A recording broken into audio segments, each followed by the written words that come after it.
सुप्रिया सभी साथियों को नमस्कार। हाँ, चूंकि आज स्पेशल अपील की पहली सुनवाई थी तो बहुत सारे लोग फ़ोन कॉल्स भी कर रहे हैं। ठीक है, तो हम ये चाह रहे हैं कि आप लोग इस लाइव को ज़्यादा से ज़्यादा शेयर कर दीजिए ताकि सभी लोगों तक जो सूचना है कि आज अपील में क्या हुआ वो पहुंच सके। एक्चुअली हम लोग तुरंत लाइव आना चाह रहे थे, लेकिन पहले हम लोगों ने सोचा कि सर से एक बार डिस्कस कर लिया जाए पूरी चीज़ें, उसके बाद जो है लाइव आया जाए। ठीक है। हाँ, कोई भी एक साथी कमेंट कर दो कि आवाज़ तो आ ही रही होगी।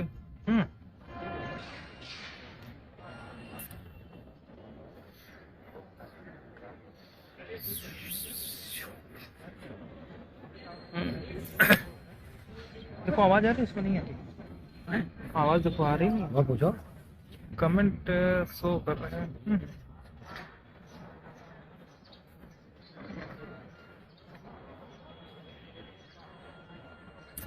तो शुरू करते हैं साथियों। जैसा कि सभी लोगों को पता है कि जो आरक्षण की लड़ाई हम लोगों की है वो लगभग 90% हम लोग रिट कोर्ट से सिंगल बेंच से जीत ही गए हैं। कुछ थोड़ी बहुत जो ATRE वाला मैटर था उसको लेकर के हम लोग स्पेशल अपील में आए हैं। ठीक है, तो स्पेशल अपील पहले दिन तो चीफ साहब के यहाँ चली गई थी, चीफ साहब नहीं आ पाए, तो रिवाइज होकर के आज जस्टिस राजन राय साहब की जो बेंच है नॉमिनेट हो गई, तो उस बेंच में आज सुनवाई थी। ठीक है, तो हम लोगों की तरफ से सीनियर अधिवक्ता सुदीप सेठ साहब अपीयर हुए। क्योंकि स्पेशल अपील बनवाने में हम लोगों ने बहुत मेहनत करी थी, उतनी मेहनत जितनी मेहनत हम लोग रिट कोर्ट में शायद लास्ट टाइम में जो फाइनल हियरिंग हो रही थी उससे पहले जब महत्वपूर्ण सुनवाई हुई उतनी की, उससे काफ़ी ज़्यादा मेहनत जो जजमेंट आया जस्टिस शुक्ला साहब का, तो उसमें सब कुछ तो उन्होंने रूल 3631 सब कुछ दे दिया, लेकिन जो रिजर्वेशन का इम्प्लीमेंट होना चाहिए, जो रिजर्वेशन जो रिलैक्सेशन था ATRE का, उसी को रिजर्वेशन मान करके पूरा जो जजमेंट था उसको गुड गोबर कर देने में कोई कसर नहीं छोड़ी। तो उसी जजमेंट को हम लोगों ने चुनौती दी। तो जब चुनौती दी तो आज जो चीज़ें हम लोग चाह रहे थे कोर्ट में वो सारी चीज़ें हम लोगों को सकारात्मक रहीं। जब कोर्ट ने पहले तो पूरा मैटर समझा दी, हमारे सीनियर के द्वारा समझाया गया, जिसके बाद चूंकि सरकार का तो जानते हैं कि उसका तो तरीका यही रहता है कि इन किन प्रकार किसी तरीके से जो मैटर है वो लिंगरान हो। तो अपनी आदत से मजबूर जो CSC हैं, जो डेट लेने के लिए ही जाने जाते हैं, रणविजय साहब, वो खड़े हुए, उन्होंने कहा कि साहब हमको इसमें 4 हफ्ते का टाइम दे दीजिए तो हम इसमें काउंटर वगैरह दाखिल कर दें, जिसका अपोज हमारे सीनियर के द्वारा कहा गया कि साहब आप इनको 4 नहीं, आप इनको 6 हफ्ते का टाइम दे दीजिए, तब तक का जो पूरा जजमेंट है उसको कोई स्टेटस कर दीजिए और जो कमियां हैं उसको आप अपना फाइंडिंग में लिख दीजिए। इतना कहने के बाद जब कोर्ट उनकी नहीं मानी तो सरकार की तरफ से सीनियर अधिवक्ता संजय भसीन साहब भी अपीयर हुए थे। उन्होंने भी थोड़ा मोड़ा अपना पक्ष रखा, लेकिन कुछ खास नहीं रखे, क्योंकि तभी अनारक्षित वर्ग के अभ्यर्थियों की तरफ से SK कालिया साहब थे, अनिल तिवारी साहब थे सीनियर अधिवक्ता, SK कालिया सीनियर अधिवक्ता, अनिल तिवारी, और इसके अलावा जो है अमरनाथ त्रिपाठी साहब थे, आशीष चतुर्वेदी साहब थे। मतलब पूरा वही उन लोगों की जो जनरल के चयनित अभ्यर्थी हैं वो भी बैकडोर से पूरा कमान जो संभाले हुए हैं वो वही है। तो उन लोगों के पास पैसों की कमी नहीं है, जिसका नतीजा ये है कि उनकी तरफ से इतने बड़े बड़े सीनियर आ गए, और हम लोगों की तरफ से जो जाहिल गंवार हैं 68 वाले, वो अभी भी नियुक्ति सोच रहे हैं कि नियुक्ति हो जाएगी। ठीक है, तो इनकी बुद्धिलब्धि का अंदाजा इसी लगा लीजिए कि जहां पर पैरवी करनी चाहिए थी वहां केवल पूरा का पूरा मुकदमा हमारे भरोसे छोड़ दिया गया। बहुत गाहे बगाहे लोग आ करके हम ये कर देंगे, चीर फाड़ डालेंगे, नाच नूच के आए और एक जूनियर एडवोकेट से उठा करके हमारे अपील कॉपी पेस्ट कर दी, काम खत्म हो गया। लेकिन इन सब चीज़ों से हमको मतलब नहीं है, लेकिन क्योंकि बताना आप सभी को मैं जरूरी समझता हूँ। ठीक है, तो कोर्ट से जब ये कहा गया कि आप साहब इनको 6 हफ्ते का टाइम दे दीजिए, लेकिन मैटर को को स्टेटस कर दीजिए, ताकि जो सरकार है वो फंक्शनिंग अगर कुछ कर रही है तो ना करने पाए। जिस पर कोर्ट ने भी कहा कि हाँ, तो रणविजय साहब की तरफ से और संजय बसिन साहब की तरफ से कहा, साहब अभी हम कुछ भी नहीं करने जा रहे हैं और ना ही हम कुछ कर रहे हैं। तो कोर्ट ने यही कहा कि ना आप लोग कुछ किए हो और ना आप लोग कुछ करते हो, इसीलिए रिट कोर्ट में इतनी अपीलें आ गई, यहाँ इतनी रिट कोर्ट में इतनी रिटें आ गई थी, यहाँ ये अपीलें आ रही हैं। आप लोग कुछ करते नहीं हो, यही तो समस्या है। तो कोर्ट ने यहाँ पर श्री राय साहब ने एक बात और कहा नहीं, वो जजमेंट में लिखवा दिया है। शाम को आप लोगों को संभवतः देख लीजिएगा, जहां तक मैं समझ पा रहा हूं वो लिख गया है। कोर्ट ने स्पष्ट लिख दिया है कि चूंकि इस मैटर में रिट कोर्ट में काउंटर रिजॉइंडर पूरी तरीके से हो चुका है रिट कोर्ट में, इसलिए अब इस स्थिति में स्पेशल अपील में काउंटर रिजॉइंडर की कोई जरूरत है नहीं। तो कुछ एक दो जूनियर अधिवक्ता जो अपने ही समाज के लोगों ने किए हैं, उनकी तरफ से कहा कि साहब हमारी भी अपील है, उसको सुन लीजिएगा।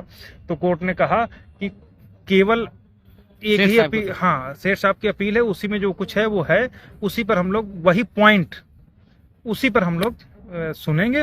बाकी अगर उसके अलावा कुछ भी है तो वो माननीय सुप्रीम कोर्ट से लेकर के यहाँ तक सारे ऑर्डर हम पढ़ चुके हैं, टीटी उससे रिलेटेड केवल जो सेठ साहब में चीजें हैं उन्हीं पर केवल बहस होनी है, तो उन्हीं पर हम लोग सुनेंगे। बाकी अगर कोई नई चीज होगी तो आप लोग बताइएगा। जिसके बाद कोर्ट ने कहा ठीक है, हम आप लोग अगर आज तैयार हों तो आज ही हम बहस शुरू कर देते हैं। मतलब आज ही फाइनल करने के लिए शुरुआत करने वाले थे, लेकिन चूंकि अनारक्षित अभ्यर्थियों की तरफ से कालिया साहब थे, वो भी करते साहब नो नो नो हमको भी सुना जाए। तो कोर्ट ने कहा ठीक है, अब वो लोग आईए के थ्रू आए थे, इम्प्लीमेंट एप्लीकेशन के थ्रू, उसको कोर्ट ने अलाउ कर दिया कि ठीक है आपको जो कुछ कहना है कहिए।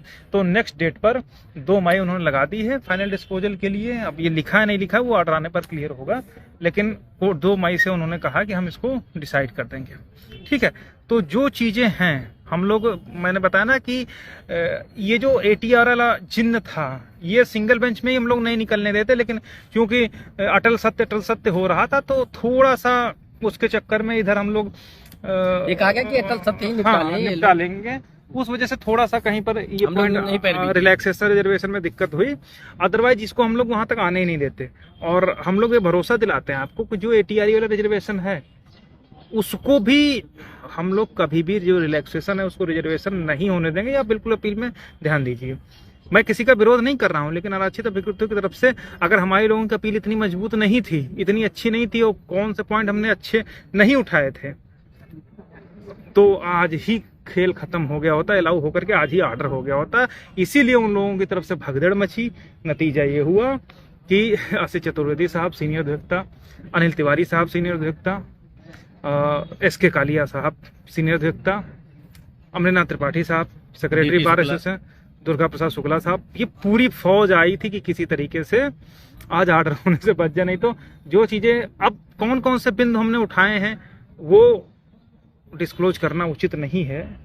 इतना मैं आप लोगों को जरूर आश्वस्त करता हूं कि वो बिंदु हम सामने नहीं बता सकते, लेकिन ये जरूर है कि उन बिंदुओं को ही आप लोग अपील में देखिएगा और वही जजमेंट में लिख करके आएंगे। ठीक है, तो ये सारी बातें हुई हैं कोर्ट में। 2 मई से पूरी उम्मीद है कि ज़्यादा टाइम नहीं लगेगा, जहाँ तक मैं समझ पा रहा हूँ। ठीक है, और बाकी जो लोग एक सजेशन है, वो सजेशन यही है कि जो ये अटल सत्य वाले हैं, वो संदीप सिंह का भूत जो है उनके पास, दीक्षित नहीं, संदीप सिंह जो मिनिस्टर साहब हैं, जो लॉलीपॉप है, वो सब कोई नियुक्तियां नहीं होने जा रही हैं, किसी को नौकरी नहीं मिलने जा रही हैं, 6800-6500। ठीक है, और इस बात को जितना जल्दी अपने दिमाग में बिठा लोगे, सुकून में रहोगे। ठीक है, बाकी करते रहो। जैसा हाथ सिंगल बेंच में हुआ था वैसा डबल बेंच में तो होने की जरूरत है नहीं, क्योंकि अब तो चूंकि वो रद्द हो ही चुकी है। ठीक है, तो अब ATR पर जब हम लोग डिफेंड कर ले जाएंगे, तो ATR पर डिफेंड करने के बाद कोर्ट ने भी 3631 को अलाउ किया है। इसका मतलब है कि ATR डिफेंड होते हुए आपको 20,000 सीटों की या तो लिस्ट आएगी, अदरवाइज एकोमोडेशन की आएगी। इसके अलावा तीसरी कोई लिस्ट नहीं आएगी। और जो लोग अभी भी 6800 को सोच रहे हैं कि 6800 करवा ले जाएंगे मंत्री जी से मिलके, फलाने से मिल करके, कभी नहीं होगी। लाइव को सेव करके रखिएगा आर्सर शो कभी लिस्ट नहीं होगी। अगर अब होगी तो या तो 20,000 की होगी या तो पिटिशनर्स की होगी, अदरवाइज कुछ जो लोग उम्मीद लगाए बैठे कि वो भैया करवा ले जाएंगे, तो ना भैया के दम है और ना किसी के दम है। ठीक है, मतलब हमको तो आश्चर्य इस बात का है कि इतने इनके बुद्धि में गोबर भरा है। अनरिजर्व की तरफ से बताओ 5-5 सीनियर अधिवक्ता आ रहे हैं और यहाँ पूरी की पूरी लड़ाई हम लोगों के अंदर छोड़ दी गई है, लेकिन हम लोग उसको उस भार को उठाए हैं, महसूस कर रहे हैं और ये भरोसा मानिए कि एटीआरई पर हम लोग जीत दिला करके ही मानेंगे, वो चाहे 5 नहीं 50 लेकर के आ जाए। ठीक है, तो ये सारी बातें हैं, बाकी तो कुछ नहीं है। और जो साथी अभी हैं सब लोगों की जो नाम वगैरह है वो सब तैयार करवा दिए गए हैं और नेक्स्ट डेट से पहले पहले सभी लोग जो है स्पेशल अपील में जुड़ जाएंगे। ठीक है, बाकी सुशील भाई भी हैं, आप लोग बात कर लीजिए। साथियों नमस्कार। सारी बातें तो भास्कर जी ने डिस्क्लोज कर दी है, अब मुझे कुछ बताने की ज़रूरत नहीं है, लेकिन फिर भी आप लोगों को बता दें कि ये लाइव वीडियो सेव कर लेना। एटीआरई पर एक मान लो कि 2 सप्ताह पहले ही हम लोगों को क्लू मिल चुका है कि हम ये स्टेज जो लगाया गया है वो गलत है, लेकिन खैर इन सारी बातों को हम डिस्क्लोज नहीं करेंगे। जब आर्डर में आ जाएगा तब आप लोग समझ जाएंगे। जो है फोन आ रहा, बात बोलो। तो ये मान लीजिएगा कि जीत 100% आप लोगों की होने जा रही है। बहुत ज़्यादा दिन तक ये मुकदमा नहीं चलेगा। हाँ सर, हाँ यही कोर्ट में ही है और सारी बातें बता ही दी। अब कुछ बताने को हमें नहीं रहा कि अब मैं कुछ बताऊं, लेकिन जिस प्रकार से आज सरकार भागना चाहती थी, ठीक सर, आइए वहीं तो सेठ साहब ने ये कह दिया कि सर इनको 2 बजाय इनको 4 सप्ताह का टाइम दे दो, 8 सप्ताह का टाइम, जितना टाइम मांगते हो इनको दे दिया जाए, लेकिन ये जो 13 मार्च को जो ऑर्डर डिलीवर हुआ इस पर स्टे कर दिया जाए। तो कालिया साहब के रिक्वेस्ट पर ये स्टे नहीं हुआ, अदरवाइज ये आज स्टे हो जाता। लेकिन फिर सेठ साहब ने कोर्ट से कहा कि लॉर्डशिप ये मामला काफ़ी दिनों से पेंडिंग है या बढ़ता जा रहा है, इसको अविलंब निस्तारित कर दिया जाए। तो उसी को ध्यान में रखते हुए 2 मई को डेट फाइनल हियरिंग में लगा दिया गया। अब इससे ज़्यादा आप लोगों के लिए सुखद और कुछ नहीं हो सकता। 1 सप्ताह मीन्स अगले ही दिन ये एज ए फ्रेश में लगी कराएगा। और अब हम लोग अविलंब जितने साथी हैं उन सभी की जो है अपील को कोर्ट में पहुंचा देंगे और सभी को सुरक्षित कर देंगे। और किसी भी साथी को परेशान या अनावश्यक चिंतित होने की कोई ज़रूरत नहीं है। तरह तरह के लोग हैं, दुनिया भर एक बवाल बताते रहते हैं, लेकिन इतना याद रखो, हम लोग आगे चलते हैं, उसके बाद में ये लोग हमारे पीछे पीछे आते हैं, हमारी फोटोकॉपी कराते हैं, हमारे से ही जो हम लोग प्रेयर रखते हैं, जो ग्राउंड रखते हैं, उसी की कॉपी पेस्ट करते हुए आगे बढ़ते हैं। खैर, ये लड़ाई हम लोगों ने शुरू की है, हम ही लोग इसको ख़त्म करेंगे। और रोचक बात आपको ये बता दें कि जब 2020 में 90-50 फाइल की गई थी तो उस समय राजन राय साहब की ही बेंच थी, और आज जब उस अपील हम फिर से लेकर के आए तब भी राजन राय साहब की ही बेंच है। तो इतना जान लो कि शुरुआत राजन राय साहब ने की है और इसका अंत भी राजन राय साहब ने ही किया, राजन राय साहब ही करेंगे। तब तक के लिए तभी सभी साथी 2 तारीख तक स्वस्थ रहे, मस्त रहे, किसी भी साथियों का नाम नहीं छूटेगा, सभी का कोर्ट में पहुंचा दिया जाएगा। अगर कोई आता है तो आप कारण करेंगे। लीजिए भास्कर जी, कुछ और भी कहना चाहते हैं? साथियों, सबसे महत्वपूर्ण बात ये होती है कि जब भी कोई आप सिंगल रेड कोर्ट के अगेंस्ट में या रेड कोर्ट के जजमेंट को चुनौती देते हैं अगली बेंच में, तो बहुत सारी दिक्कतें आती हैं। दिक्कतों का मतलब ये है ना कि आप किसी रेड कोर्ट के जजमेंट को, यानी जज के जजमेंट को जब आप चैलेंज करते हैं ना, तो उसके जजमेंट को काटना, उसके जजमेंट में क्या कमियां हैं, उन कमियों को उजागर करके एक स्पेशल अपील बनाना अपने आप में बहुत ही मुश्किल काम होता है। और उसके बाद जब वो सुनवाई के लिए लगती है, वो भी राजन राय जैसे सर्विस के बड़े जज के सामने, तो किसी अपील को एडमिट कराना ही अपने आप में बहुत बड़ी बात हो जाती है। अदरवाइज पहली एडमिशन स्टेज पर ही बहुत सारी रिटें अपीलें डिसमिस हो जाती हैं। तो जो पहली स्टेज होती है एडमिशन स्टेज, और दूसरी होती है कॉन्स्टिट्यूशनल जब बहस चलती है, इन 2 स्टेज में ही मैटर डिसाइड हो जाता है। तो पहली स्टेज जो एडमिशन स्टेज थी, उस पर तो हम लोगों ने अपनी अपील अलाउ करवा ली है और कोर्ट हमारी पूरी बात से कन्विंस है। कुछ बातें जो हम डिस्क्लोज नहीं कर सकते हैं, ना ही बता सकते हैं और ना ही मैं बताऊंगा, वो जब जजमेंट आएगा तब आप लोग देख लीजिएगा। अगर सब कुछ सही रहा और राजन राय साहब की कोर्ट में ही मैटर डिसाइड हुआ, ठीक है, तो उन चीज़ों को बताना उचित भी नहीं है। तो पहला जो पड़ाव था हम लोगों ने क्रॉस कर लिया। अब 2 मई से पूरी उम्मीद है कॉन्स्टिट्यूशनल बहस शुरू हो जाएगी कि रिजर्वेशन क्या है, कहाँ लगना चाहिए, क्या रिलैक्सेशन है रिजर्वेशन, उन सब पर हम लोग पूरी तरीके से कमर कस के बहस करेंगे।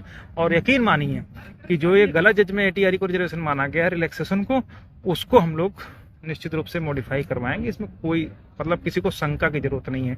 बाकी जिसको कोर्ट के बाहर अपॉइंटमेंट लेना हो वो अपना लेकर के नियुक्त पत्र छपवा ले, जिसको सीनियर चिल्ला करके 10,000 का वकील करना हो वो भी चिल्ला ले, जिसको लीडिंग चिल्लाना हो वो चिल्ला ले।